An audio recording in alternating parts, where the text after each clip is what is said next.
let's talk about software patents. There was a guy, Mr. Gates, who's brilliant, right? He's brilliant. He's a brilliant businessman. He has some insights. He's even a brilliant policymaker. Here's what he wrote about software patents. If people had understood how patents would be granted when most of today's ideas were invented and had taken out patents, the industry would be at a complete standstill today. Here's the first thing I'm sure you've read of Bill Gates, which you all 100% agree with. Right?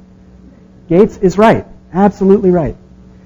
Then we shift into the genius businessman.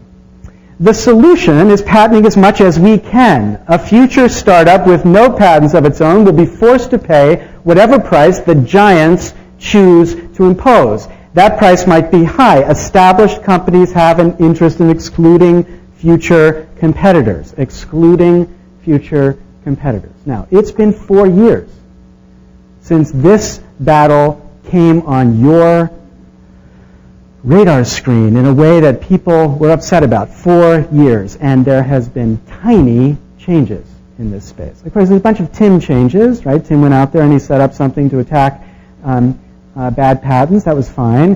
There was a bunch of Q. Todd Dickinson changes. He was the former head of the Patent Commission, never saw a patent he didn't like, but he said some things to make some minor changes in how this process should work.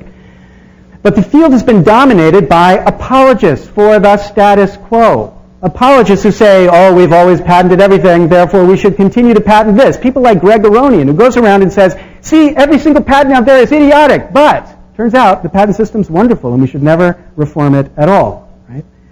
This is the world we live in now that produces this continued growth of software patents. And here's the question, what have you done about it? What have you done about it?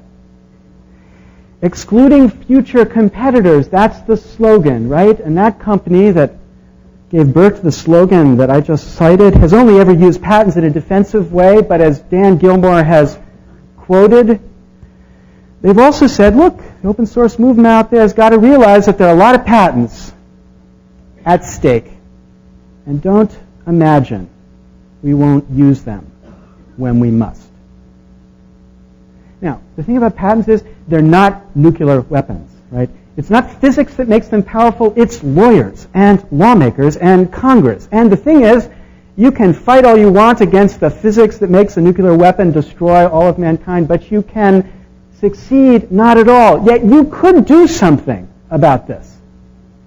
You could fuel a revolution that fights these legal threats to you. But what have you done about it? What have you done about it?